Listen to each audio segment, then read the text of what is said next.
In this third volume, I want to teach you how to use the point and edge of your fighting knife so that you can take maximum advantage of it when you're actually in the street and having to use your blade. The first thing I'm going to start with is the point itself, and I'm going to teach you how to rake with it, then how to use the speed jab, the straight thrust, the power thrust, and the épée thrust. And then I'm going to conclude this section with how to use your point in elliptical, looping, or circular stabbing motions. Then I'm going to go on to teaching you how to use the edge. The first thing we're going to start with is the slash, then the cut, then the chop,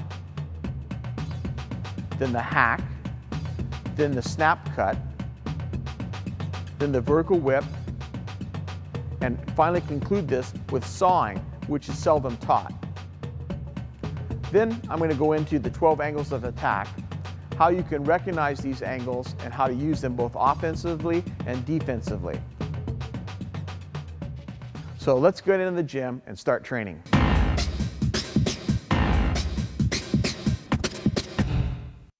In my opinion, one of the least taught aspects of knife fighting is how to use the point. Hardly anybody goes into great depth in teaching you all the different ways that you can use the point in a knife fight.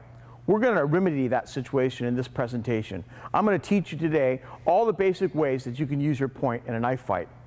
We're going to start at the bottom of the force continuum and then work our way up. At the very bottom is raking. What you want to do when you rake somebody with your knife tip is you want to limit the damage that you're doing to them. What your goal is to cause pain and fear. You want them usually to move away from the knife. To get that response, you're going to use the tip, just the tip, not the edges. You're going to use just the tip to rip open their flesh. I'm going to have Ron come in so I can demonstrate this. What I want you to do is I want you to take your fighting knife. Now this is a trainer. I've taken the edge and the point off. I want you to turn it to the blade is flat against his body part or target that you want to engage first. So the tip goes flat. You're going to raise the handle till that tip bites in. You can see that. The handle's raising up. And Ron, can you feel that? That tip is biting into his flesh now. I'm going to pull diagonally across Ron's chest. I always want the edges to be at right angles to the direction I'm going to pull. You never rake this way. Edge in the same direction, because what you do there is you drive the edge into the flesh. That's not what you want. What you want to do is just take the tip and rip the flesh open, because you want a shallow wound, not a deep wound. So the edges are always at right angles to the direction you're going to rake. So I'm just going to dip that in there and pull across his chest. I like to rake the pecs because it does the least amount of damage. Here I'm ripping open his abdomen, and he can get a lot more problems with infection and stuff like that if I pierce the stomach cavity, get into the intestines. If I cut those, he's got a lot more problems. But if I stay up here on these big muscle groups and I rip those like that, it's going to rip the skin open, it's going to rip the surface flesh open, the blood's going to spring up, it's going to cause pain, and most people's reaction when you go like that, they sink into it, and then they grab it just like Ron did, and they go, I've been cut. And they want to get away from that. They don't want to stay there and have you do this. Okay? So this is a good target from the front, is the pecs. Now I'm going to have Ron turn around from the back. The shoulder blades are another good target that you can rake. Again, I like to rake diagonally like this, either way. So you're going to lay the tip of your knife flat on your opponent's shoulder blade, lift the handle to the point bites, and then drag it across, just like this. You can do it forehand or backhand. Another good target for raking is the outside of the arms. Now remember, our goal in raking is to limit the damage that we're doing, not to maximize it. So we're going to use the tip of the knife to rip that flesh open on the outside of his arms. Same thing on this side. You can also rake the outside of the thigh, and if you're knocked on the ground, you can rake the outside of the calf. We want to stay away from the insides of the body when you're raking, because you're going to do more damage in here, more damage in here. We don't want to rake those areas. We want to limit the damage. When you're faced with multiple opponents like I am right now, there's obviously they have more force than I do. There's Some of them are bigger than I am, and there's more of them. But it's probably not a good idea to start stabbing everybody in the stomach to begin with. You probably are on the wrong there because you've escalated the force way past what's called for at that particular moment. This is where raking can stand you in good stead. You can use the tip of your knife to drive these people off. Now, I want you to imagine that these men are actively involved in a felony. They're assaulting, sexually assaulting women in front of hundreds and hundreds of people. And it's my job, I'd hope I had the courage to do this in real life. I don't know if I would, but I hope I would. It's my job now to drive them off. So what I would say is, back off! And if they don't move, he gets raked, and he gets raked, and he gets raked. Okay? Now, sometimes that may be not enough. So that when I rake this person and I rake this person, they close on me. And I have to cut this person and cut this person and cut that person. Because in a fight, when you're facing multiple opponents, you can't afford to go to the ground. If Robert ties up this arm and Ron shoots and I try to sprawl a little bit, I've got to get rid of things right now. If I go to the ground, they'll kick me to death very quickly. I've got to cut him. I've got to cut him. And I've got to cut him. I just can't fool around at that point. You've got to match the force to the situation. If I can drive them off by raking, I will. I will. I will. But if that doesn't work, or there's too many, you can't afford to be overwhelmed. You're going to have to use your edge and your point. To practice raking at home, I want you to grab your training partner and use your foam trainers. These are, remember, made out of PVC pipe and furnace foam with duct tape over them with a padded tip. One person is going to be the target person. The other one's going to be the defender or aggressor. What I want you to do is I want you to take the padded tip of your trainer, lay it on your opponent's pec, lift the handle till the tip bites in, and press in as you pull diagonally across this chest. You have to press in as you go across the chest. This doesn't feel that great, but you need to endure it so that you get the feel for actually raking somebody. What I don't want you to do is this. That won't even rip somebody's t-shirt hardly with a fighting knife. You have to lay the blade flat, lift the handle till the tip bites in, and put some pressure into that. Then have your training partner spin around, and I want you to practice raking the shoulder blades the same way. Dig in and rake across. Then I want you to practice raking the outside of the arm and the outside of the thigh. Now, your training partner can give you some feedback here now. He can say that's too light, or yeah, that feels like that's really going to bite in. He needs to tell you if you're going too light. You want to feel some pressure. That's how you train it. I want you to go back and forth till you're used to it. I want you to train the pecs, the back of the shoulders, the shoulder blades, the outside of the arms, and the outside of the thighs, so that you go to those instinctively when you want to rake somebody with the tip of your knife. Next up on the force continuum is the jab. You can use the tip of your fighting knife to jab with, just like a boxer uses his lead hand. The purpose of the jab is to confuse and to drive and harass your opponent. You can hurt him into the position you want with your jab. You can keep him off you with the jab. You can confuse him as to your real intentions with the jab. Now, when you're using the jab, your goal isn't to embed the entire knife blade in your opponent's body. All you want to get in is maybe a ½ inch, that much of the tip. A ½ inch to an inch of penetration with the jab, that's all you're looking for, because the jab has to be executed with speed. The most important element of the jab is speed. Deft, precise, smooth speed, not power. There is no power with the jab with the tip of your knife. All you want to do is get in your fighting stance, and you want to extend your arm straight out all the way and retract it. It's arm power. You're not bringing any power from your legs, no power from your hips, no power from your back, and no power from your shoulder. All I want you to do is extend your arm smoothly. I want you to start out slow at first, so you get used to doing it. And then, little by little, I want you to start increasing your speed. Now, when you jab, Try not to make your arm straighten all the way because it puts shock on the back of your elbow. You don't need to irritate your elbow doing this. Leave just a little bit of room before you're fully extended and start your retraction. I don't want your arm to snap out and fully extend and then pull back. Try not to extend all the way. And a good target for the jab is your opponent's face and his knife hand. All you want to do is, like I said, is get about a ½ inch to an inch of your tip to penetrate. Now, as you progress in practicing, I want you to concentrate on your retraction just as much as your initiation. When you stick your blade out, it goes out fast and it comes back faster. So it's out and back, because the jab is used so you're not exposed very long. I don't want my knife hand out here and for a very long period of time because I don't want to be countercut. The jab limits the time that your opponent has to countercut you. When you stick it out there fast and bring it back fast, he doesn't have a good time to mount his own counterattack. So I want you to stick it out and retract it, stick it out and retract it, just like that. Light, deft motions, just with your arm. Our goal when using the jab was just to get a ½ inch or an inch of the tip of our knife into our opponent. Now we're going to add a little bit more power and try to get more penetration with a straight thrust.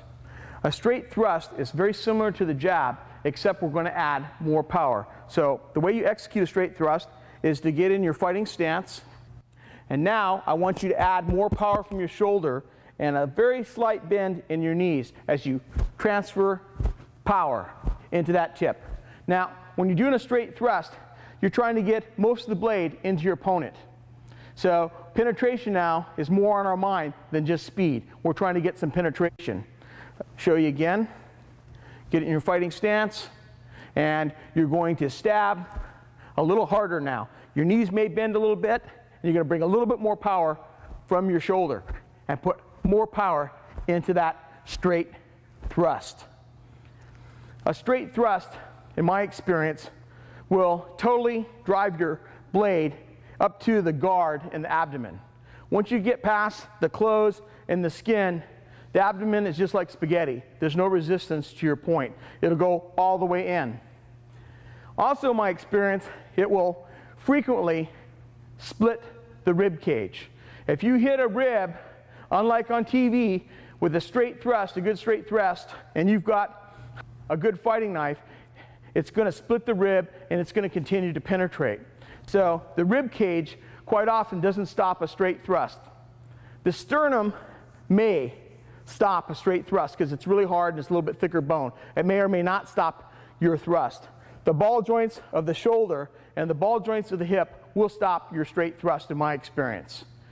You've got a good chance though of going through the shoulder blades back here on a straight thrust and getting your blade into the lungs. So it's a really useful way to use your point. It's a little bit more committed, so you have to have a bigger opening to get in a straight thrust than you do to a speed jab, but it does a lot more damage. Get with your training partner and have him extend his arm, just like we did with the speed jab. I want you to practice it this way. Get this all the way out. Your target is the end of his trainer, or the end of his training knife. That red area right there.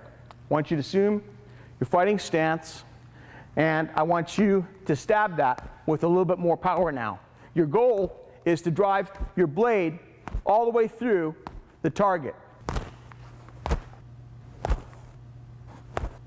Now, as you get a little bit more familiar with that, move around a little bit and stab it. Stab it. Stab it. Stab it. Keep in mind, you may want to get back out again, but you're trying to get penetration on that.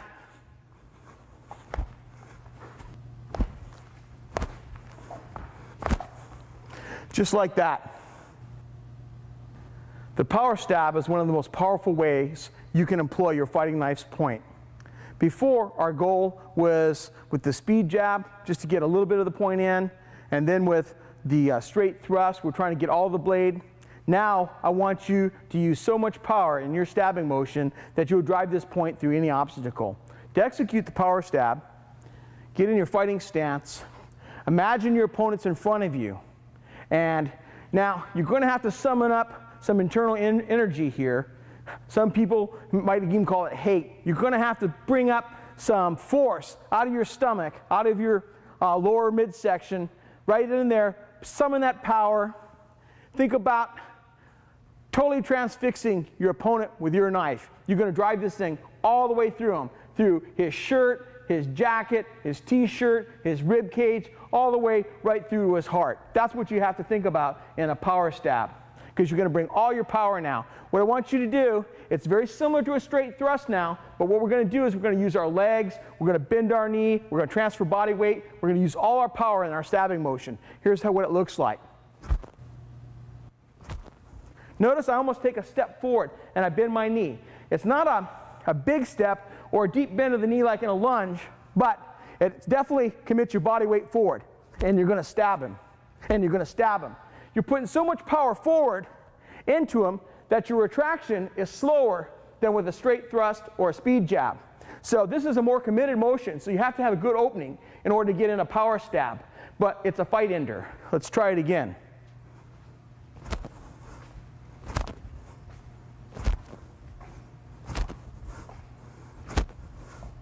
Just like that. Now, I'm going to call Ron in, and we're going to show you how to train this at home.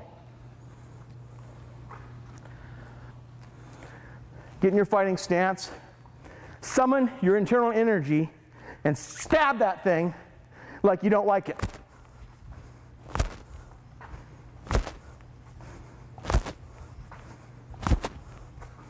Your goal is to penetrate that totally. Now, you're going to notice your accuracy, as you increase power, your accuracy is going to decrease. So you need to practice this and practice this and practice this so that you can hit a small point on your opponent's body with a lot of power. The more power you try to bring, the slower you're going to be and the less accurate.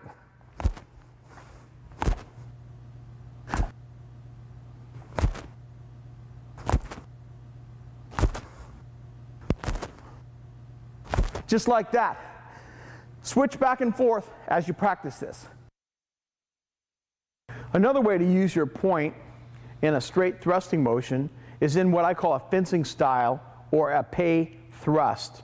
To do this, it's pretty simple. All you do is face your opponent and use your trainer, come in your on guard fighting stance, pick the point that you want to attack on his body. I'm going to take Ron's left pec. I reach out with my knife. Normally you raise your knife to execute this, but you can also drop your knife onto the target. I raise my knife till it touches the target, just till it touches it. When my tip touches the target, I bend my front knee and I shoot my hips forward like this. And that puts my point into the target, right through his chest. So all you want to do to begin with is get your training partner, have him stand here like this in exposed position, because this is just to help you learn. It's a little bit uncomfortable, so you're going to have to endure a little bit of discomfort. It doesn't feel that great to have this happen to you dozens and dozens of times, but I want you to learn how to do this so that it's reliable when you use it in combat.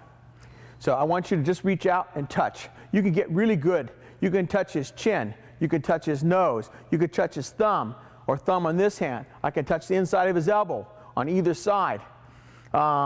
I can touch him here in the Adam's apple very easily. We all know how to point. That's the beauty of this type of thrust, that we all know how to point. So you just straighten your arm. So your fighting knife is here. You're just going to reach out and touch him. Straighten your arm, put the tip on the target you want to hit, like on his pec. That's a good place to start because it's a pretty big muscle and it gives him some padding. So put it on his pec, touch it, and now as you touch it, simultaneously bend your knee and shoot your weight forward like that. In reality, what it really looks like is something like this. When you match your push with the touch to where they're seamless, simultaneous, you touch it, and you touch it, and you give that push. And as you get better at this, you won't see two movements. It'll just be one motion, just this. That's all. Now, that's exactly how I want you to practice it. I want one person to be the target and the other person the attacker. And he's going to attack either side of the chest like that. As you grow in skill, you can also do it to the abdomen and any part on the body, but of course we want to stay away from the face. We don't want anything to do that coming close to the eyes for good protection there. But you can do the abdomen too. If you do this, again, it's not that comfortable, but it's got tremendous amount of power and it'll penetrate almost anything. Up to now, I've taught you how to use the point of your fighting knife in only straight thrusting attacks.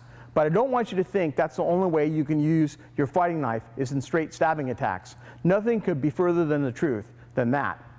You can use your fighting knife's point in hooking, looping, or arcing attacks. So you can hook with it, both forehand and backhand. You can loop with it, or you can arc it in. Just like that.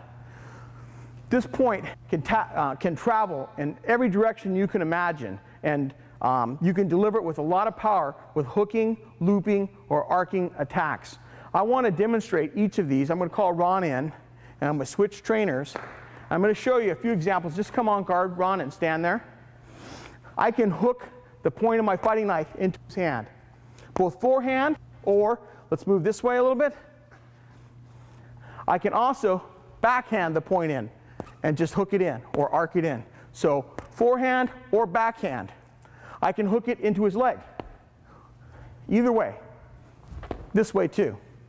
I can hook it as I go past him into his abdomen. Or I can go past him and hook it into his kidney. I can use my hooking attack with the point to bypass obstacles that are in my way. I can go around his guard and attack his head with a hooking motion. What you do when you're doing this is you're getting your blade past his peripheral vision. Try this. Put your hand in front of your face like this. Look straight ahead and move it out and watch it with your right eye. And it should start disappearing right about here, right about even with your temple. That's about, if you move it forward, you should still see just a vestige of your hand. That's the end of most people's peripheral vision. What you want to do with your fighting knife is get past this peripheral vision. You do that by hooking it in. I can come clear in here and hook it into his neck on either side and bypass that. So I can move around like this and stab him with that hooking motion very quickly. There I drove it into his neck. It doesn't feel very good. Ron's a tough guy, and he's enduring this, but it's not pleasant. That's why we put this mask on. Okay, you can move to this side, just hold still, and hook this way, and go right around his arm and hook him in the kidney. Let's spin just like that, so everybody can see this. Just like that. You can hook in here and drive your point into the kidney. Lots and lots and lots of good ways that you can hook with your knife. You can also use looping motions. We're going to show this later in our overhead posture, but I can be here and still stab downward and a looping stabbing attack just like that. I can drive it at his face, I can drive it at his chest, I can drive it at his thigh, just like that. And you can change the direction, so it really can be confusing because you don't know how that point is going to loop. I can hit his hands on either side. I can hit that hand, his face, his shoulder. I can hit this back leg if I want to. You can loop your point in. You can also arc your point in. From here, I can arc down, put your hand a little bit in front, like that. I can arc it in, like this. I can arc it in this way. I can arc it in that way. I can arc it in. So, all kinds of circular, arcing, looping attacks. You can also come from the bottom up. This is really important. Come on, guard. See his hand right here? If I position my knife a little bit low underneath his hand, I can arc up this way and stab the bottom of his hand, just like that.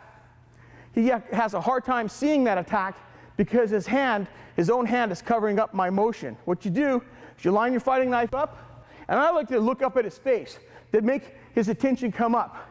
As his tension comes up, I might raise my hand and drop it and then stab, just like that, right underneath. If you miss, always pump again. We call that a double pump. If you miss it on the first time, you'll quite often get it on the second. Or you can alternate here and here. Go for his live hand. That's why I told you earlier, you don't want this live hand out here. It makes it easier for me to take. So, it's really important that you keep in your mind all the time that you don't have to use your knife in straight attacks when you're stabbing with the point. You don't have to do that all the time. You can also hook it, loop it, arc it in. Any circular looping, arcing motion that you can think of. You can be way out here, like that. A lot of times that confuses people because they're used to seeing more succinct attacks, more delineated attacks that are really nice and crisp. When you come outside the box and give them something they're not used to seeing, it freaks them out. And lots of times you get that. Now, and I'm going to show you how you can practice this at home. He's going to extend his arm. What I want you to do is come on guard, and I want you to practice hooking your tip in, forehand and backhand, right into that dot. Just practice like that, nice and slow.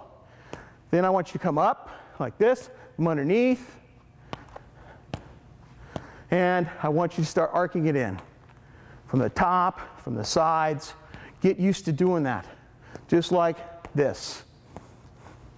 Then as you get better, you can move around, and you can stab it that way, just like that.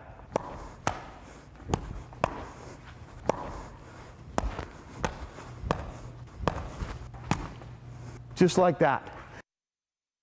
So far, I've taught you how to use your fighting knife out of a forward or hammer grip, but you can also use it out of a reverse grip to stab with effectively too. You don't have as much range, but you have a lot of power. From an on-guard fighting stance, you can use it to peck with, like this, at his face or neck, just like that. You can also use it in a backhand pecking motion like that. I'm going pretty slow so you can see what I'm doing. If you use a little body English, you can come over here and peck kind of diagonally down like that. So you can use your tip pretty effectively at short range to peck away at your opponent. If he comes lower at your body, you can peck down here too. So it's pretty useful for light pecking motions in this grip. So reverse grip has some options. If you want to add power, you can go diagonally down, horizontally across, backhand across, backhand down. You can drop your butt and stab up this way with the reverse grip. This is useful when you feint high and bring somebody up and drop underneath and stab them right here in the crotch, just underneath the testicles and the perineum, between the anus and the testicles. And it goes right in there. It's a soft spot. Goes right into the nether regions of the body, and you bury the blade. There's no bone to get in the way. It's a really, really frighteningly effective stabbing attack that you can make with a reverse grip. So you can fight with the reverse grip out of your basic fighting stance. Remember, your range is really limited. Or if you want to add power, switch your leads, go left foot forward. Left foot forward, your feet turn to 1 o'clock, like this. Your rear heel comes up, your live hand pulls in tight to your left pec. Keep that elbow tucked in. Don't let it drift out and make a present to it to your enemy, because you'll cut that off. Keep it in here. Now, you can add even more power because you've got a better turn at your waist. You can put more of your body weight into your motion. You can stab down powerfully. You can stab down diagonally very powerfully. You can stab across very powerfully. Your backhand motions, like I said before, are weaker. Okay? Now I want to show this in action. Ron, I want you to take an on-guard fighting stance. Okay? I want to show you how you can attack now your training partner with your knife in reverse grip. Ron's got some pretty good protection on. I'm just going to show you how you peck away at his face like this. Just like that. Just like that. You can peck at his face. You can backhand in, you can forehand in, just like that. Just like that. So to get this forehand diagonal motion, you've got to lean your body a little bit to get the right angle to stab in. And you want to peck at his eyes if you can. That's a really good shot, or at his neck from here. Backhand, you want to get his hand out of the way and then come in. So just peck away at his eyes from here, just like that. Again, pecking at his neck is another good target. You can peck downward at his knife hand. Drop your hand a little bit. There you go. Downward at his knife hand, just like that. Or this one. So you come from here and here. Lots of times I'll peck this one, and I'll switch, and I'll go from here, here, just like that. Bang, bang, bang. So you get this one, the live hand, and stab him in the neck. 3 motions. You want to add more power, you have to add more commitment. I might want to drop and stab him right here on the inside of his thigh where his femoral artery is and pierce that. I might want to come up here and stab behind his clavicle and go in to get the subclavicle artery in there and pierce that so he bleeds out really quick. Get inside the collarbone with my blade and drive it down into his chest cavity. That's another good attack. I might want to lean here and stab it into his spleen on this side and penetrate that. I might want to get here and turn him and stab him in the back of the neck right there. Now you notice I switched leads there. I went from right foot forward, switched to get power, gathered myself, drove it in. While I'm here, I'm going to show the attacks to the back. Right through the shoulder blades on either side. Right through the kidney. Let's spin so they can see that. Right through the kidneys on either side. Right in the middle of his back into the spine. That will pierce his spinal column and he'll drop when that spinal cord gets cut with that attack. You can always remember, hit the lungs by going through the shoulder blades, and here underneath this shoulder blade, you can stab into the heart. So when you want to add power with your reverse grip, and you're in your basic fighting stance, switch and put your other leg forward. Now, see how I can turn just like in boxing. If I was going to hit him with a straight shot, I got that power. Bang! You put that same power in your reverse grip and drive him back, just like that. This one is pretty hard to practice at home, but here's how I want you to try to do it. Safety is first. I want you to extend your arm like this. And I want you to practice pecking at that. Backhand, forehand, upward, all different angles. Then I want you to proceed with more power, more power, more power, like that.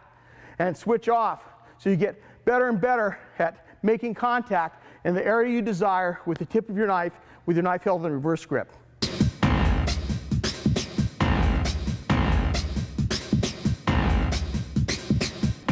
If you're going to get the most out of your fighting knife's point, it really helps to know where you can insert this and get the best results. You need to know the best targets for thrusting. Now, this subject, targets for thrusting, is kind of gruesome, and before I get started, I would just want to say that I'd like the viewers out there to use a lot of common sense. Don't go out and stab somebody in the guts because he called you some filthy name or smarted off, or don't go out there and stab somebody in the throat because he punched you in the nose. Listen, what we're going to show now is deadly force, how to kill people, how to maim them for life. You need to match your reactions to the situation. If you're attacked with hands and feet, defend yourself with hands and feet. But that doesn't mean that you have to take a beating and get kicked or beat to death by multiple opponents or great big opponents.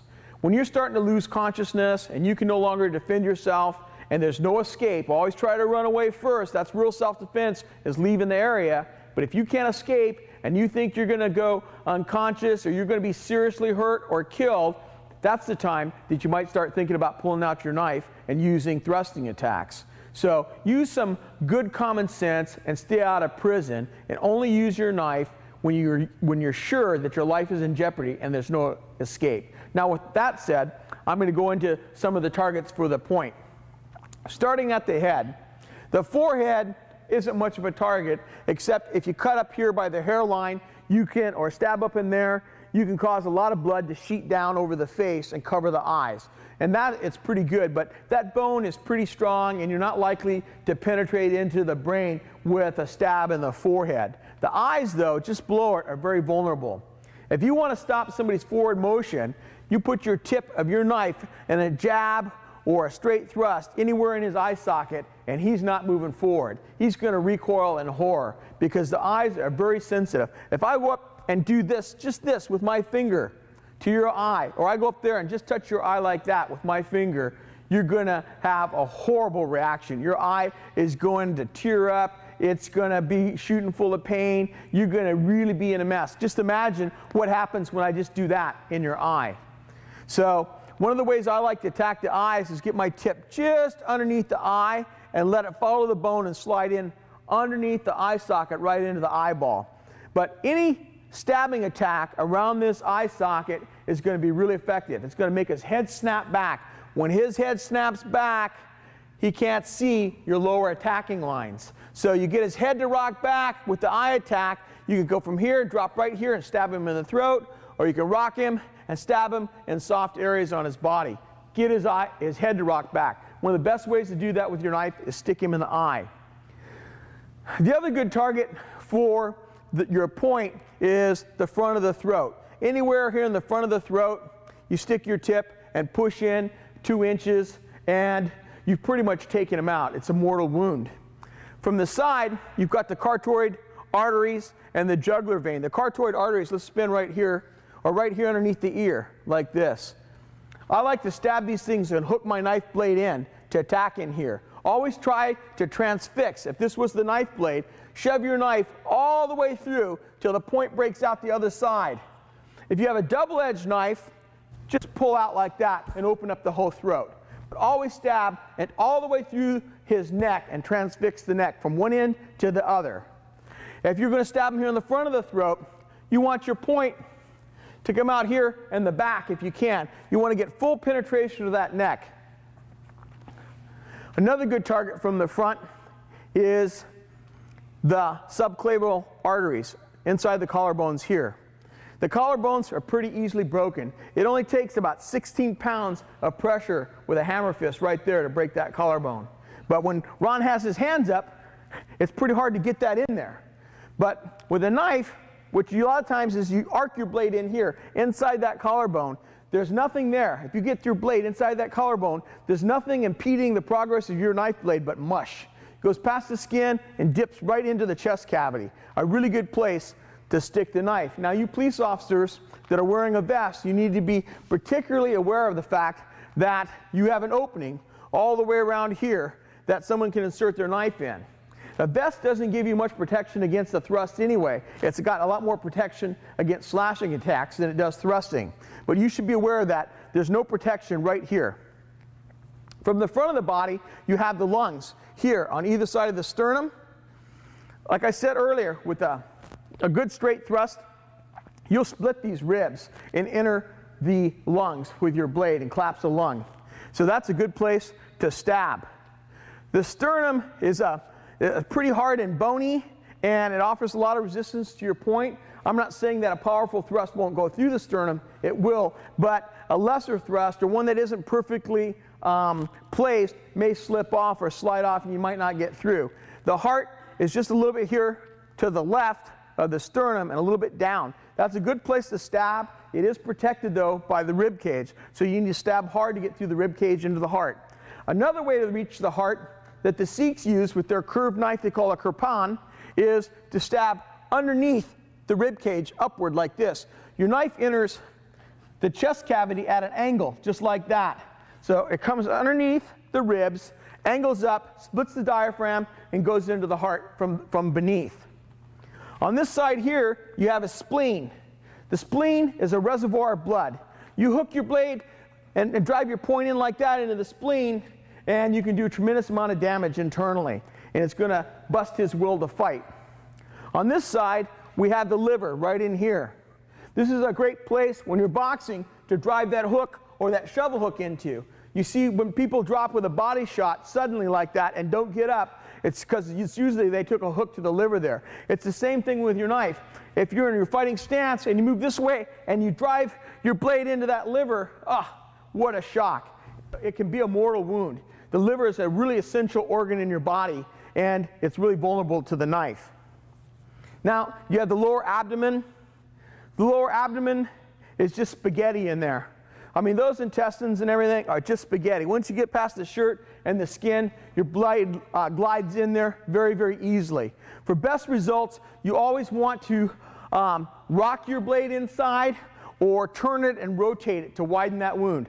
If I have a double-edged blade and I stab in the chest here like this, the first thing I'm going to do, if I can, if I have enough time, is I'm going to rotate my handle so that that blade inside the chest cavity goes like this and widens the wound. So keep that in mind when you're stabbing. You want to widen the wound. Sometimes, though, your opponent's too alert or has too much fight, and you get this, and you have to get out again because you can't stay there with any safety. But If Ron's on guard and I beat his knife out of his hand and I stab him in the chest and I stab him in the abdomen, I've got more time.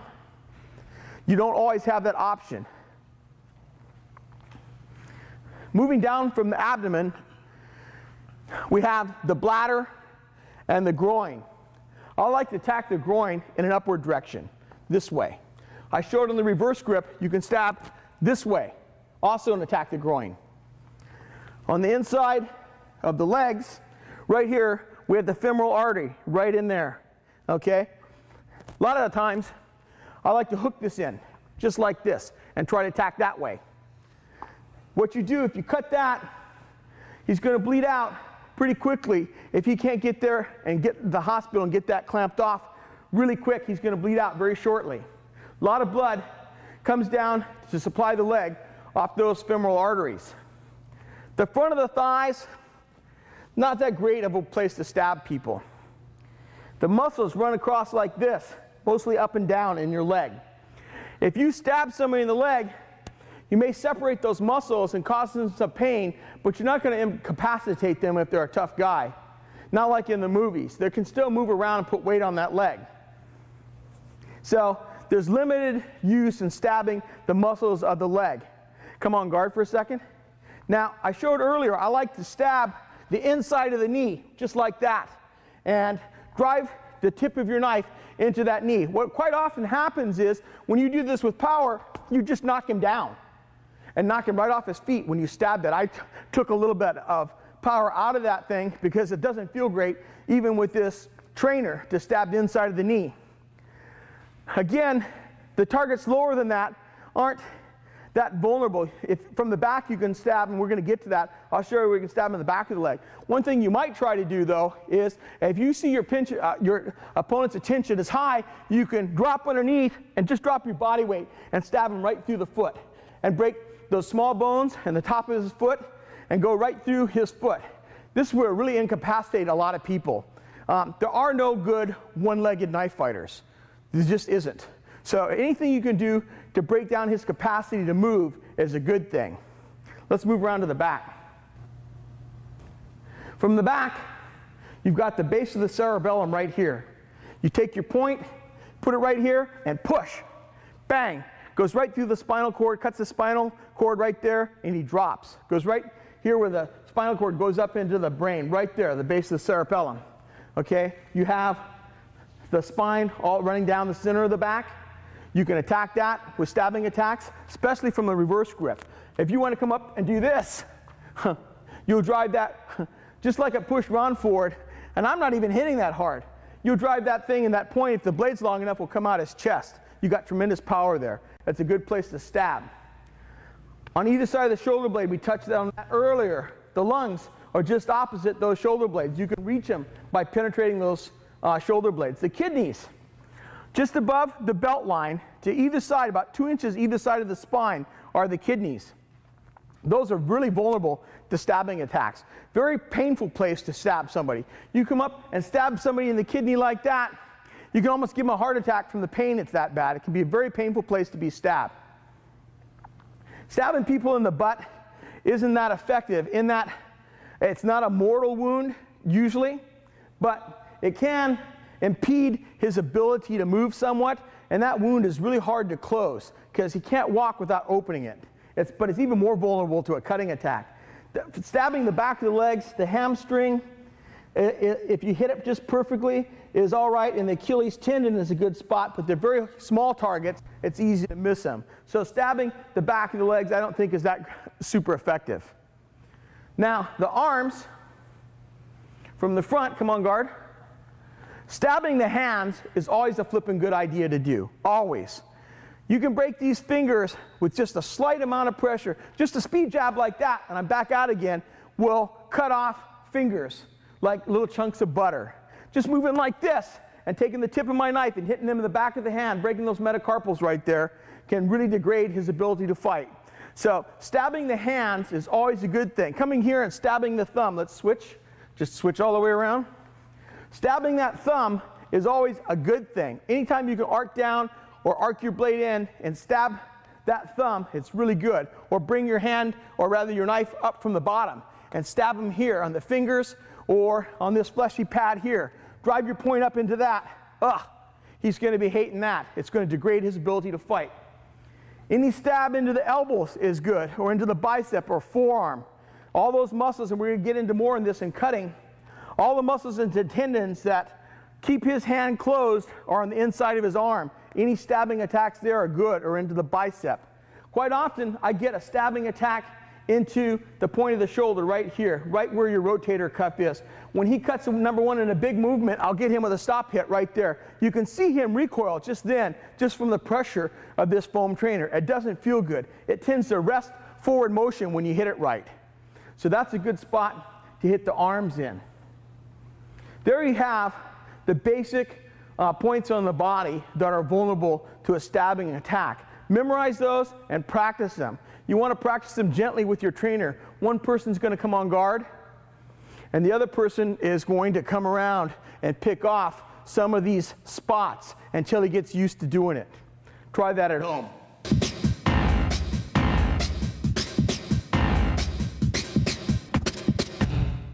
One of the best ways to increase your ability in using the point of your fighting knife is to practice stabbing drills. What I want you to do is you work on drills that increase your eye-hand coordination. I want to show you a drill that we use here at Cold Steel that's been very helpful in helping our students improve their ability with the point of their fighting knife. What we have here is some wiffle balls. Starting at this end, they're the size of a medium-sized orange, then going down to about apple size, and then going down to about the size of a cherry tomato. And we just have them on some string here under a little bit of tension. Now, your fist is actually about the same size as this wiffle ball right here. So when you can hit this pretty reliably, you're on target because you're hitting the fist holding your opponent's fighting knife. If you can stab that reliably when he's moving it in motion, you're doing pretty darn good. As you move down to smaller targets, it takes more skill. I want you to make a frame. It doesn't have to be fancy. We use PVC pipe and some concrete bases that you can get at a box store and made our own. You can also hang these wiffle balls from your raised garage door. I practiced that way for years at home. So you can improvise this, but what I want you to do is get used to stabbing small targets with the tip of your fighting knife. So take your trainer and come on guard and stab these balls, just like that. And you're going to go from one end to the other. And you're going to stab, stab, stab, just like that. And practice that. In our class, we form lines, and we have multiple of these, and we all go through practice stabbing them in motion, just like that. Try that at home. I think it'll really increase your ability to hit the target you want with the tip of your fighting knife.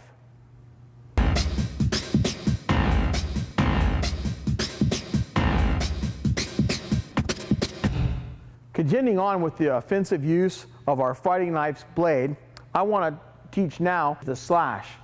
Now, with the slash, all you're using is the portion of the edge from the tip about 2 inches down the blade. That's all. Because the slash isn't a real powerful motion. It's like the jab with the point. All we're trying to do is injure a little bit to a degree. We're just trying to create a wound that will distract and frighten our enemy and start to degrade his ability to fight. To execute a slash, come on guard in your fighting stance. Extend your knife hand. As you extend your knife hand, you make contact with your opponent's body and pull through and pull the butt back towards yourself.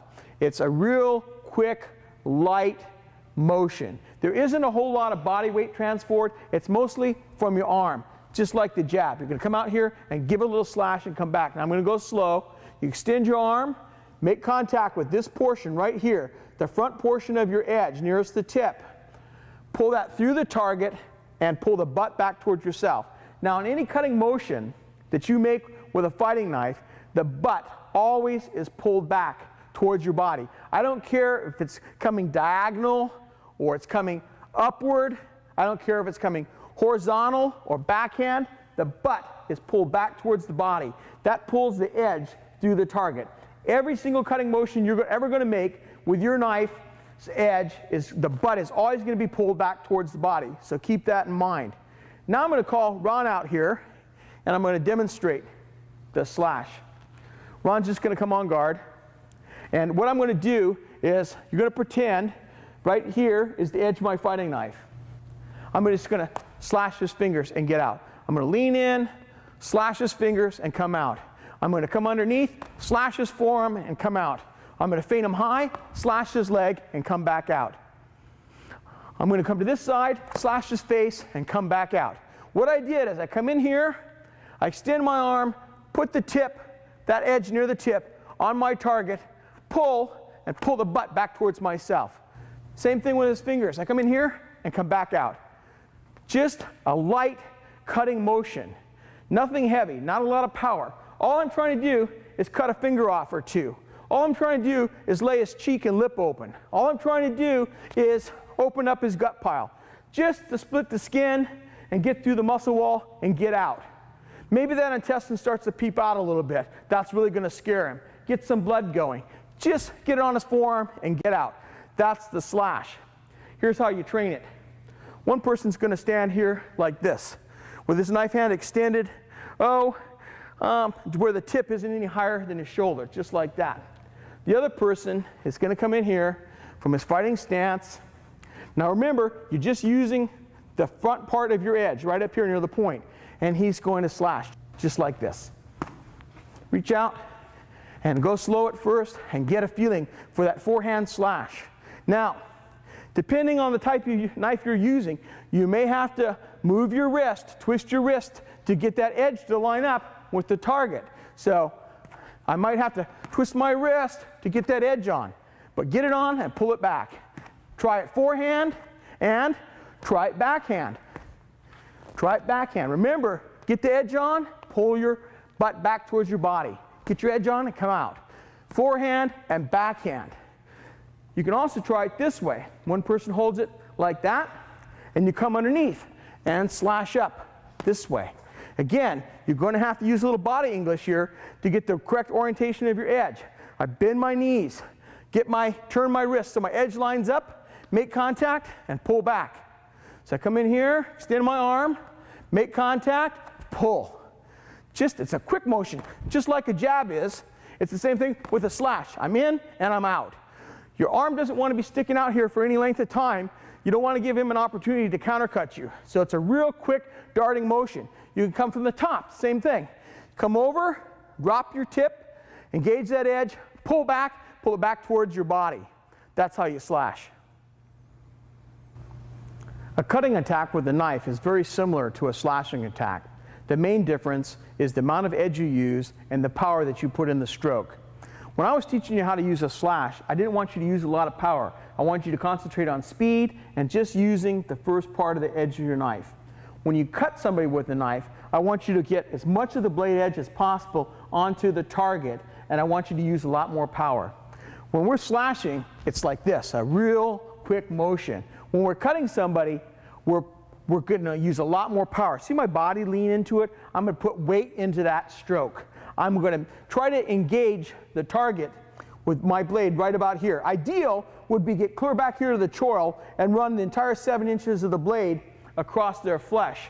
But in reality, you'll seldom get that kind of accuracy in a slashing attack, especially when people are moving. If you can get 2/3 of your edge, if you can get 2/3 of the way down the blade, get that as your starting point on your target, you're doing really well, and you're going to get a really effective cut. So try to get your blade to start. Look at my thumb right here, just like that. That's what you're going to pull through, that entire part of the edge. If I was going to cut somebody's abdomen, I'm going to look at that target. I'm going to push my arm forward. As I engage that, I'm going to press in, and I'm going to pull through and pull that butt back. So it's like this. There's a lot of commitment and force in a cutting attack compared to a slashing attack. What your goal in a cutting attack is if possible, to dismember and to open up the body cavity, to open up the arms, to open up the legs, to open up that entire leg and make that muscle flap, to open up that bicep and let it flop open. Okay? You want to destroy muscle groups and vital organs with your cutting attack versus just injuring to a small degree with a slashing attack. I'm going to call Ron out here and demonstrate. Come on, guard, Ron. When I slashed, it's like this. When I cut, it's like this. Like this. I'll lean in here and cut him like this. So a slash is light, like this, and back out. A cut is this. See that? Like that. I might come all the way across his body, all the way across his body like that. That's the difference. You're going to come in here, engage his neck, and cut it. When you pull back, his head should flop because you cut through all the muscles and tendons of his neck and all the pipes. His head's flopping over there. It's half cut off with one good cutting attack. That's what you should be trying to get. Now, to train this, I want one person to stand like this, just like with the slash. The first thing I want you to do is get in your fighting stance, and I want you to extend your arm. Now, try to make contact just above your fist here, so you're getting all of your edge through that target. Put your edge on his trainer and pull through. Put your edge on his trainer and pull through. Now, try it with a little bit more power. A little bit more power. Forehand and backhand. Backhand, forehand, backhand. So if you get an opportunity to slash him across the knee like that, or rather cut him across the knee, hey, the back of his leg, he flops because you cut all those muscles and tendons there. It's a lot different than a slash. Here, we're just trying to get a finger. Here, when I cut him, I'm trying to destroy that hand. I want to cut the fingers off, get the thumb, cut across into the palm, totally destroy that hand. Same thing here. I can slash his face, or I can cut his face. Big difference. So you want to practice this. Forehand and backhand. Same thing. You want to practice it down and up. Just like the slash, when you're coming up, you have to turn your wrist to orientate the edge properly. Get that edge on there and pull out. Get the edge on there and pull through. Practice it like that a lot. When you use the edge of a big fighting knife like this Trailmaster Bowie in a chopping attack, you can end the fight in one motion. A chopping stroke has a tremendous amount of power. It can shear through an arm or a leg very easily if you've got a well-made, very sharp knife. The big difference between a chopping attack and a cutting or slashing attack is that when you chop, you don't bring the butt of the knife back towards you, you push it away from you. Every time you chop, the butt of the knife goes away from your body. It doesn't return or it doesn't be pulled back in towards your body. It always goes away. When we're cutting, we're pulling the edge through something. When I'm slashing, I'm pulling the edge through. When I'm chopping, I'm pushing. I'm not pulling, I'm going to push that edge through. I'm going to drive it right through. I'm going to sever. I'm going to shear with that edge. My idea is to shear his arm off with the stroke, to shear his leg off with the stroke, to shear right through his neck with that chopping stroke so his head flops off. That's the idea with the chopping stroke. To execute a chopping stroke, get in your basic fighting stance. Imagine your opponent's extended arm is right in front of you. All you're going to do is you're going to drop your body. As you drop your body, you're going to snap your arm down and through the target. You want to make contact with about the middle of the blade, or maybe just a little bit closer to the guard than the middle, maybe right in here. So a little bit of your blade, if possible, overhangs the target so that you're certain that you're going to get all of the edge that makes contact all the way through that target so it shears it right off. So try to get, if I'm going to cut an arm off, I want to land right about here, just like that. Imagine that arm there. You're in your fighting stance. You see that? Bang! You're going to drop on it, just like that. You get a lot of your power in your chopping stroke from dropping your butt and getting your body weight in sync with your hand motion. So it goes simultaneously. The best way for me to do this is to get rid of this trainer and get a foam one. Pretend that's your opponent's hand. I see my opening and I drop. I see my opening and I drop. What I want to do is shear right through that. This isn't a mamby-pamby motion here. You're using power. A chopping attack, when I see that, I'm committed. Your recovery is a little slower than in a slashing or a cutting attack, so you have to have a good opening. You have to have enough time to make this move count, but it's devastating. If I come in here and I chop his leg like that with a Bowie knife, like a Trailmaster or a Laredo Bowie, he's going to hit the ground. This leg's going to buckle. I just cut his leg off. If I see an opportunity to come in here and chop his hand, or come in here and chop through his hand like that, I'm going to split all those fingers off and hit the handle of his knife with that stroke. If I see an opening to come in here and chop into the side of his neck like that with a Bowie knife or a kukri, hey, there's nothing here, folks. In the side of the neck here, you have some muscle here, you got the collarbone. That's it. Over here, you have that thin shoulder blade. A Bowie knife or a kukri will go into that juncture right here and slide clear into the middle of the chest, maybe out the other side. A chopping stroke is really, really dangerous, but it's a committed motion. So you need to practice it, and you have to have a good opportunity. Here's how I want you to practice that chop at home. One person is going to be the target. He's going to stand here like this. The other person is going to practice his chopping. Now, for safety's sake, I want you to try to hit out here near the tip. Don't hit your training partner on the thumb with this stroke. It hurts like belly hell. You're not going to enjoy that, and he's going to enjoy it a lot less if you smack him there. So try to keep out on closer to the edge over here and not close to the hand when you practice this. What I want you to do, get in your fighting stance, look at your target, and drop, just like that. Drop, drop, drop. The power in chopping comes from that dropping of your body weight. It's not from muscle, it's from body weight transfer. It drops like that. Now, I'm not hitting particularly hard with my arm, but Ron can tell you he can feel that all the way up and down his arm from that stroke. It's a very, very powerful stroke. You can chop downward like this. You can chop diagonally. You can chop horizontally. The main thing is your knife always moves away from your body. You keep in mind that you're trying to shear through the target, not pull the edge through it, but penetrate, shear, cleave it in half. That's your goal. You want to cleave something when you chop. So practice it like this until you're getting your arm motion and the drop of your butt happening almost simultaneously. So your weight is in your chopping stroke. Try that at home and be careful. Don't smack your training partners in the hand. It hurts a lot. But it's well worth practicing and taking some discomfort for, because it's a really useful cutting stroke to have in your arsenal.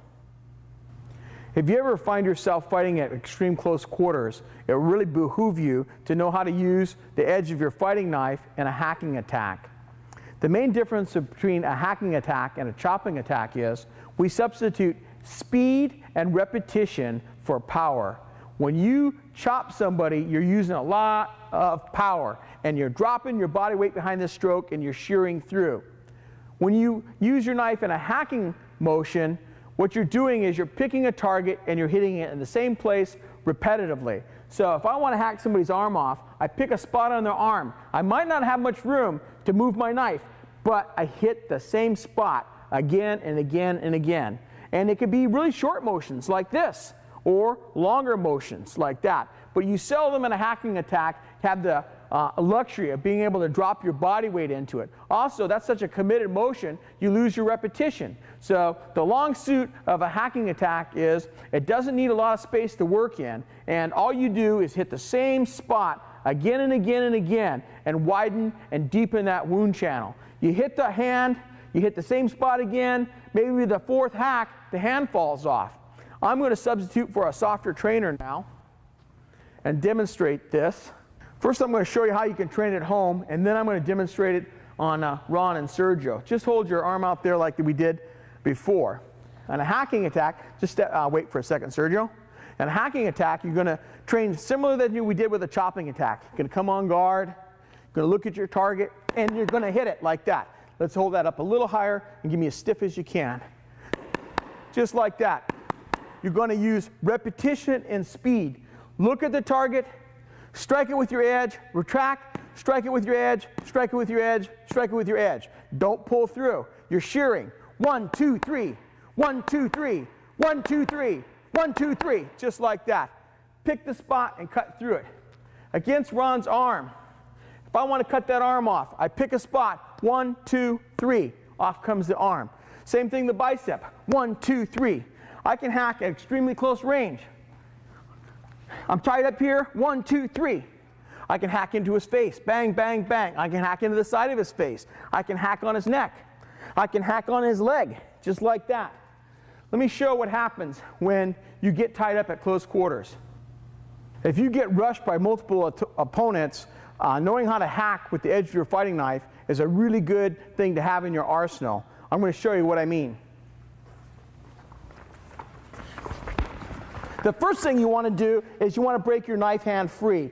The way you do that is they can't hold your body weight. So step and break one arm free like this. Now I'm going to hack on Ron's shin like that until he starts to move that. Now I'm going to hack on his leg. Now I'm going to hack on his arm so that comes off. If Sergio's still there, I'm going to probably knee him and let him have it, just like that. You use the hacking attack at close quarters when you have no room to use a more effective cutting stroke. Sure, I'd rather drop and cut their legs off with one stroke, but when you're tied up, you don't have a lot of room. Use speed and repetition to drive your edge through their limbs. One of the most useful cutting attacks a knife fighter can have in his repertoire is the snap cut. The snap cut is a non-committed cutting motion where you can damage your opponent at long range, get in, get out, and minimum amount of speed, minimum amount of fuss, maximum amount of damage. It's really, really useful. You're going to use the snap cut all the time when you're fighting. It'll be used just like you use the jab with a point. You're going to snap cut all the time. It's used just like the jab to harass your opponent, to interrupt his mindset, to drive him where you want to go, and to fend him off. When I back up and I can keep my jab out in front of me to fend off an opponent, the same way I can back up and snap cut to keep somebody off me. It's a really, really useful cutting attack. To execute the snap cut, come in your fighting stance, and you're going to extend your arm about 2/3 of the way out. When your arm's 2/3 of the way extended, you're going to snap your wrist down and drive the tip of your fighting knife into the target and retract your arm. So you're going to come out, snap down, and come back, just like that. And you're going to snap the tip down. Now, the tanto that I developed in 1980 is really well suited for the snap cut because of the secondary point. A lot of people don't realize that's why we put this point configuration on the knife like this, because right here where you see the tip of my little finger, we call that a secondary point. You could snap that secondary point right into the target, and it makes a wound way out of proportion to what you think would occur. It makes a horrific wound with that secondary point. When it hits flesh, it just opens it up in a V shape. It's horrendous. Really useful to have. A snap cut can bust the bones in the hand. It can open up the bicep and damage it, open up all the major muscle groups. Really good thing to have. You use it just like a cat uses his paw. A lot of you have seen a cat play with a ball of yarn. And he kind of gets his paw out here like this and he bats at it like that. Just with the end of his paw, just bats at it. It's the same thing with a snap cut. You're going to be out here like this, you're moving around, you can extend your arm out. I'm going to go kind of slow so you can follow me. I'm going to extend my arm. See how you lean a little bit? You lean into it just a little bit. It's not so much power. You're not putting a lot of power in this, but you're going to lean in forward a little bit. Rock forward, bend your knees, extend your arm. When it's about 2/3 of the way extended towards the target, you're going to snap your wrist down, drive that secondary point or the edge of your blade nearest the tip, that first inch of the edge. Drive that into the target and retract your arm. Now, you want to do this in a quick darting manner. You don't want your arm left out there for very long because you don't want your opponent to have a good opportunity to countercut you. So it's out there and it's back. It's out there and it's back. You snap cut somebody, snap cut them, and it comes right back immediately. I'm going to get rid of this blade and go to a less dangerous trainer. Ron, come on, guard. I can use my snap cut here to tack his hand, just like that. Tack the thumb, tack this side of the hand.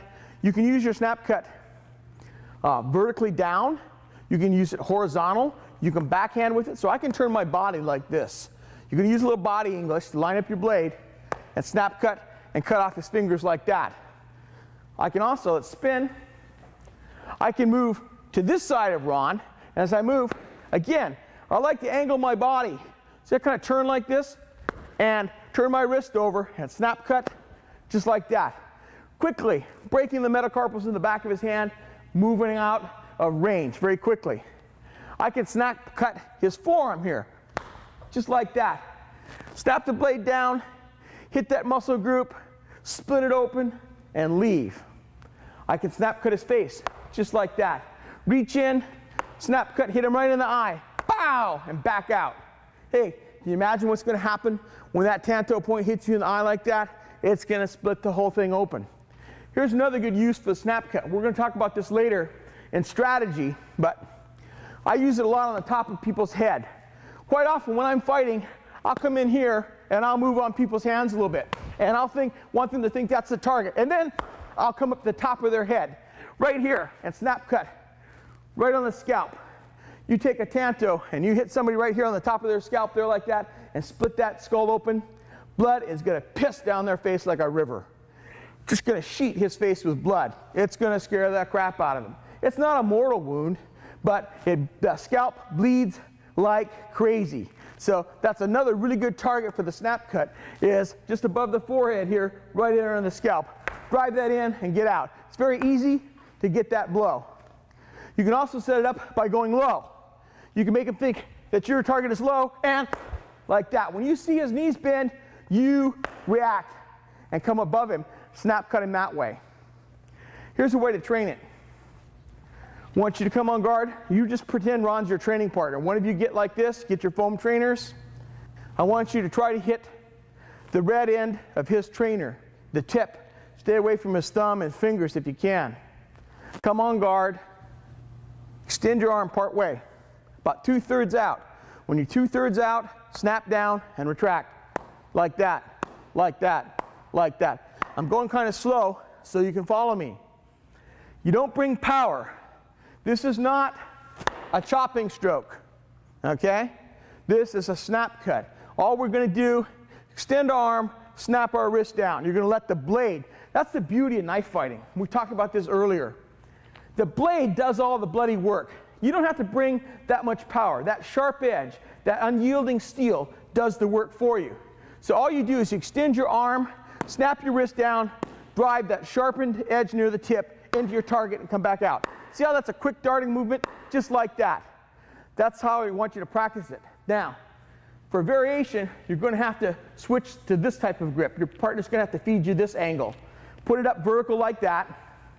What I want you to do is I want you to lean your body. Sometimes you'll take a little bit of step to the side. Remember I talked about in footwork how you have to use diagonal movement both forward and backwards, whether it's an offense or defense. Here's a prime example.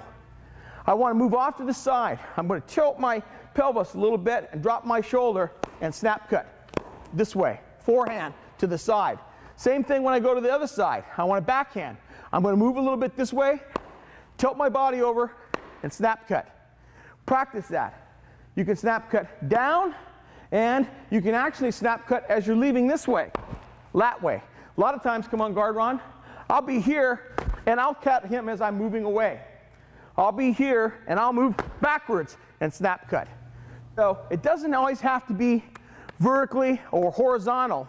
It can also come from the bottom up. It can rise that way. Practice with it. Experiment with it. But make it your own. Become an expert at the snap cut. You won't be sorry. In my experience, one of the hardest cutting attacks to learn how to do is the vertical whip. But it's so useful that I'm going to go all out to try to make you understand how to properly execute this cutting attack. The vertical whip can be used like the speed jab and the snap cut to drive your opponent into the position you want and to hold them off. When your opponent's being really aggressive, you can retreat behind a series of vertical whips and put up a wall of steel that he has to go through to reach you. It can be very disconcerting for someone rushing you to all of a sudden face this. Very disconcerting. It makes him reconsider. Whoa, I don't know if I want to go there or not. So I want you to know how to execute the vertical whip and to get really good at it. The way I'm going to teach it, I want you to come in your basic fighting stance. I want you to pretend your opponent's right in front of you and his arm is extended. That's your target. What you're going to do is you're going to extend your knife arm out like this. You're going to make contact, cut through his arm, and withdraw your blade back to start your vertical whip again. Normally, you execute the vertical whip in multiples. I usually just don't whip once. It's usually 2 or 3 times in a row that I'll execute a vertical whip. It works well when done in multiples. So to show that again, your knife hand, it usually folds back just a little bit towards your body before you start. It's very seldom, and it's hard to execute from here. It's usually better to start it right about here. See how my blade is pointing away like this, diagonally in front of my body, just about like this. So you're going to extend out, cut through your opponent, and return. Now watch my wrist. As I cut through the target, my wrist starts to turn and my elbow bends. See how my arm bends like this and the point is pointing this way? And it comes back like this and it recovers. So the motion looks like this. The other element that you should know about the vertical whip is the vertical whip takes up space. It cuts a path like this, a diagonal path in front of you, and it takes up space. Anything entering that path in front of you is going to get cut. So that's really important. The vertical whip is an occupier. It occupies all the space in front of you. It cuts an elliptical path like this too. Just like this. This is what I'm exaggerating this, but that's the motion. It doesn't go straight like this. It cuts diagonally across and occupies space. So when you do it, you want to make sure that your blade is moving. Right now, my blade is starting to intercept anything in front of me, all the way out here till it starts to descend, makes contact with the target, cuts through the target, and starts to return. Now, you always want to make your motion elliptical like this because it's harder for your opponent to track and countercut you. So you see, what happens is your knife comes out, drops, and retracts. Comes out, drops, cuts through, and retracts. It drops, so now he has a harder time tracking that motion than if it's a slow, straight motion. It's easier for him to key to that and pick that up than that vertical whip. Now I'm going to have Ron come in here, and I'm going to demonstrate this some more. To execute this vertical whip, I'm going to move around a little bit. I see an opening, and I'm going to cut, just like that. I see him, and I'm going to cut. I see him, I'm going to cut twice like that. My arm comes out, drops on the target, cuts through, my wrist starts to turn, my elbow bends, comes back, and I recover. Now, on your recovery, sometimes you might want to take your thumb and just bounce it off your stomach, like this. That's one of the things that happens to keep the blade away from you. You can bounce here and keep that blade. You don't want to come back and stick your own knife in you. So you need to be careful with that vertical whip and keep it in a safe spot. So your knife comes out, occupies this space, cuts this path diagonally across, lands on the target, cuts through, and returns like that. Again, you can use it to drive somebody back, or if he enters, I can hold him off with it also. Very, very useful. Here's a way to train it. This is your training partner at home. He's got his trainer extended. You're going to aim at the little red stabbing tip. Come on guard. Extend your arm. Drop and cut. Cut through. As you start to retract now, just as you come off his trainer, as you start to retract, your points start to turn. This elbow here is going to bend. Starts to bend, and you come back and get ready to start again. So you get this motion like this. All right? Now, you want to be careful that you don't leave your arm out here exposed very long. We're going to get to show you that later. You don't want to show a lot of this to your opponent. It's better if you can shorten this. So he doesn't see all of this, he just sees a part. This part here, like that. Not a flat forearm across here. I want to see less of my forearm. Show him as little of your forearm as possible. So it's really hard for him to pick off and countercut you. That's another good trick. But you're going to need to practice this vertical whip. Now, you can do it from your backhand side, like I'm doing right now, or you can vertical whip forehand. It's a little bit more dangerous to yourself because you could pull it back into your own face. But you can also vertical whip this way.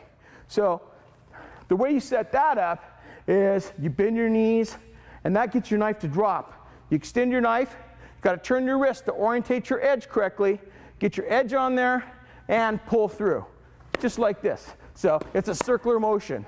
1, 2, 1, 2, just like that. 2 different ways you can do it. You want to just put that down, Ron? I could vertical whip this way or this way.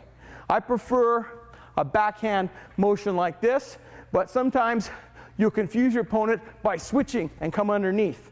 Lots of times, come on guard, I'll come this way, like this, like that, and whip that way. That's a confusion technique and a change-up. So practice them both ways, but be careful, don't hit each other in the face, but practice hard. The final cutting motion or attack I'm going to teach you today is sawing. Sawing is a really useful thing to know how to do with your knife's edge. Especially, I like it with a double edge because it gives you twice as many options. What you're going to do with sawing is you're going to disentangle yourself from opponents at close quarters that are grappling with you and trying to subdue you, or even if they've taken you to the ground. You saw with the edge when you can't do anything else. It's a motion that you use when you have very, very little space to operate in. I'm going to have Ron come out here, and I'm going to demonstrate what sawing is. Let's say Ron grabs my arm. And imagine now that I have very, very little space to work with. I get in here like this. Let's spin so the cameras can see us, Ron. We spin like this, and I may just use my shoulder like that with the edge. And I start sawing. You put the edge in one place, keep it in that same spot, and rapidly saw the edge back and forth, just like you would with a wood saw. And you're going to use that edge very quickly. If you can't use your arm, you can even saw with your shoulder right from here. Now this is a blunt trainer. You can see Ron's arm motion. That didn't feel good. It doesn't feel good to be sawing on. With a razor sharp knife, or even worse, a serrated edge, oh, it's really effective. So you can use a sawing attack with your edge when you can't do anything else. When you have no room for any type of cutting attack or any type of stabbing attack, you can almost always saw. And when you have a double-edged knife, it's really helpful because you can saw in any direction. Now I'm going to have the rest of our crew come in and attack me, and I'm going to show you how you use sawing against multiple attackers. The first thing is you're going to have to lower your body weight and saw here. That's going to come off. That's going to come off. That's going to come off. And that's going to come off. Now pretty soon, no one wants to be there and be sawed on. Happens pretty quickly. Now, this is a dull trainer, and it hurt these guys, and these are tough guys. They didn't like being there, being sawed on. If you've got a taipan, a razor-sharp double-edged knife, and you start sawing with people, they're going to come off you like you were red hot, heated to 300 degrees. You were hot oil. They want to get away from you. They don't want to get splattered.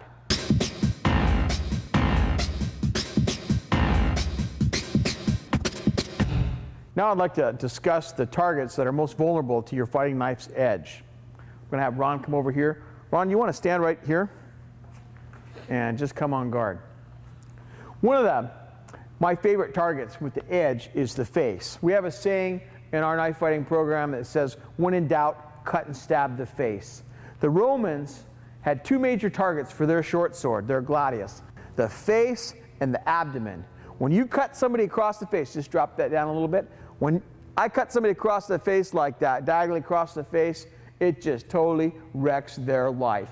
I mean, every morning what we do when we get up and we take a shower, we look in the mirror and we shave and we comb our hair and we brush our teeth. We look at ourselves in the mirror all the time. We're all concerned about how we look. When I take that fighting knife and draw that thing across his face, he's going to be a ruin the rest of his life. No one wants to be cut in the face. So it's very disconcerting to cut somebody across the face. I like to make this stroke diagonally. Starting here at the forehead, I cut across the eye socket, cut through the nose, come off the mouth, and quite often you'll get part of the shoulder as you come off.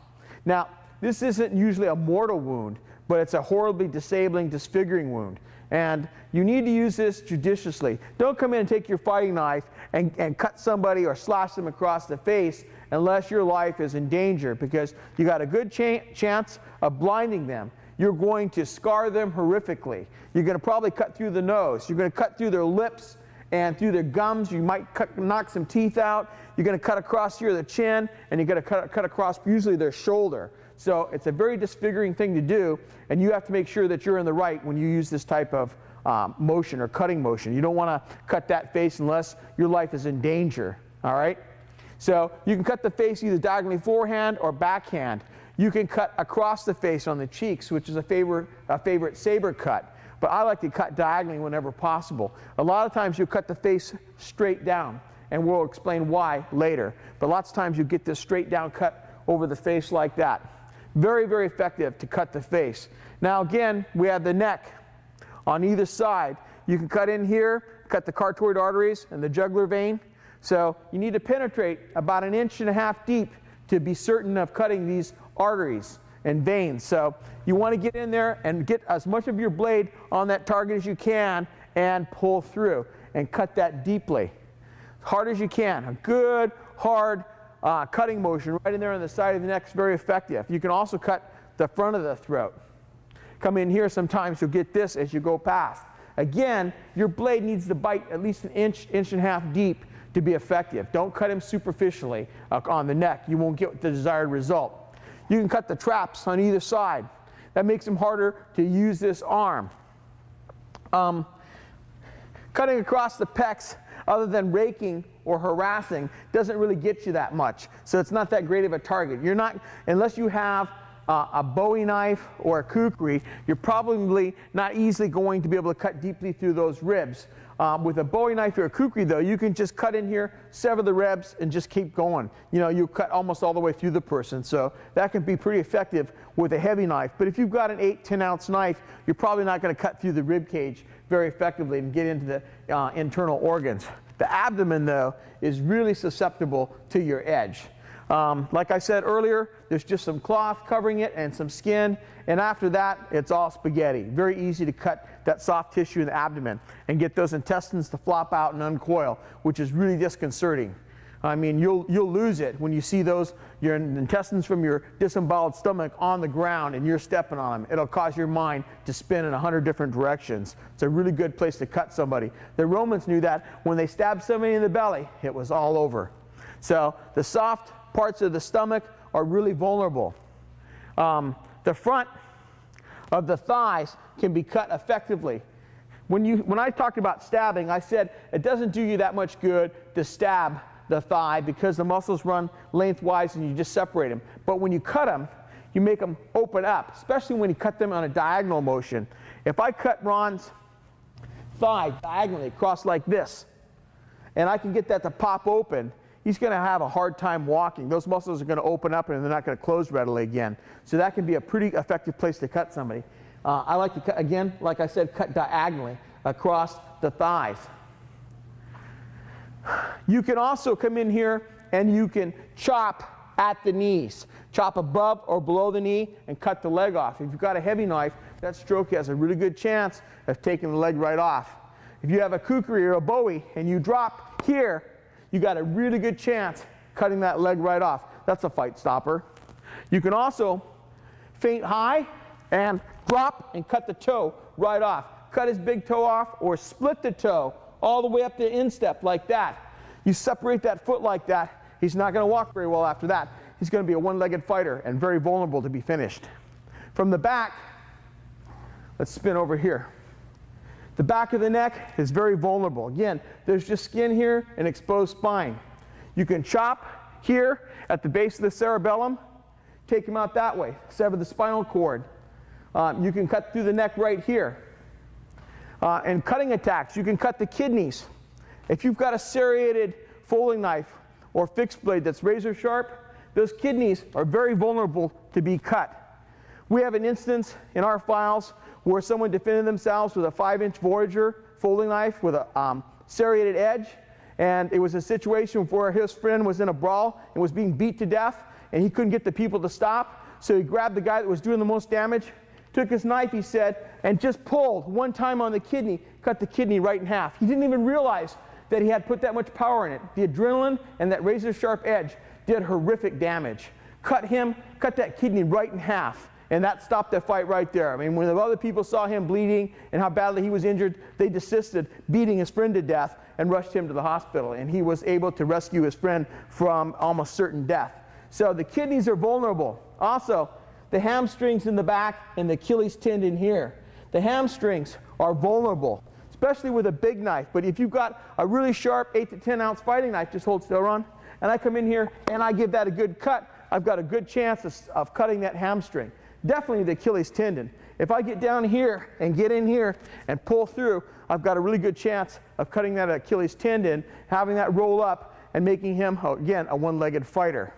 Those are your major targets for cutting. Now from the front, as I mentioned earlier, when I was talking about targets for stabbing, the hands and the arms are really vulnerable to cutting attacks. Extremely vulnerable. Just a slash like that will cut a finger off. You come in here and you snap cut that hand, you're going to knock 2 fingers off probably. If you can get on the top here and cut that thumb off, again, we talked earlier, he's going to be 4 fingers woo. He can't hold his knife without that opposing thumb. He's not going to be effective in wielding a knife with that hand when you cut off that opposing thumb that locks it in place. So cutting the thumb off is a really good target. The insides of the forearms, especially cutting diagonally across, very, very good target for your knife, as are the outside of the forearms. This is preferred, but I certainly wouldn't shy at taking this if it was offered to me, because it's very, very disruptive to his ability to fight. The bicep, again, you've got the brachial artery in here. It's not that far down. It's about an inch, inch and a half below the surface. You cut that, and he's going to bleed out. But in a minute or so, he's going to pump dry. He's going to be finished. If he doesn't get immediate medical attention from experts, when you cut that brachial artery right in here, he's finished. Very, very susceptible, especially to a serrated edge. Ooh, easy to cut that. Those are the main targets on the hands and arms. I like the bicep, the inside of the forearm, and the fingers. Your fingers in your hand are super, super vulnerable. That's why I want you to be really good with that speed jab and that snap cut and that slash, because it doesn't take much to get in, wreck those fingers. Once I cut a couple fingers off, he has a very difficult time holding that knife, and you've changed his mindset. You've really degraded his ability to fight. So always remember, never pass up a chance to cut somebody's hand. Also, you're showing mercy when you did that also. If I can end the knife fight by cutting his hand and the knife flies out, now it's up to my morality what happens next. We're in a bargain position. I don't have to necessarily go in there and finish him. He's finished. He's no longer an effective fighting force. So I've really diminished him totally as a threat now, and I can negotiate his surrender at this point. So keep in mind these targets and think about them as you practice so that you can locate them instantly and attack them with great accuracy at will.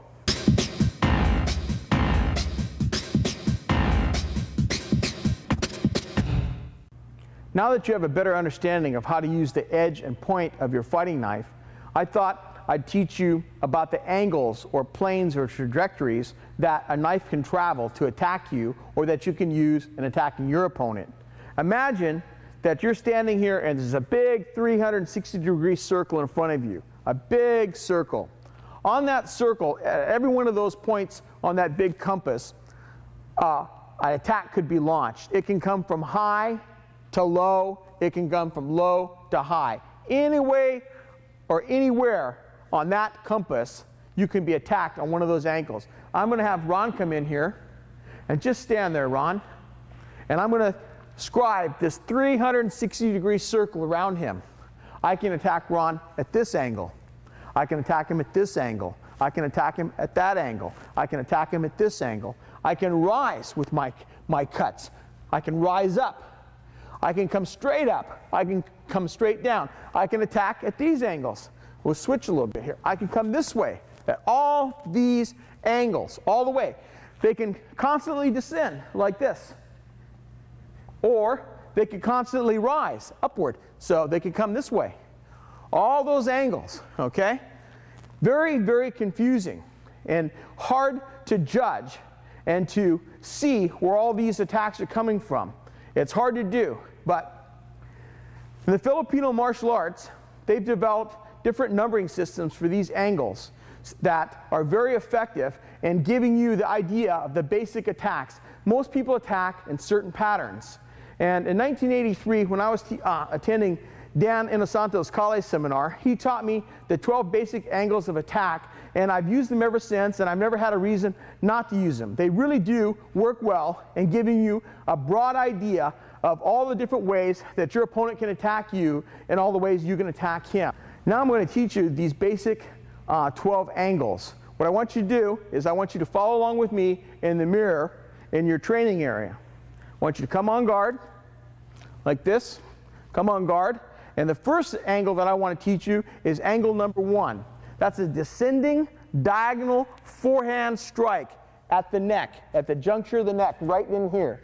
So that's where you're going to cut that line, descending like that. Number 2 is backhand. So this is number 1, number 2. Number 3 is a forehand cut across the abdomen. Number 4 is a backhand cut across the abdomen.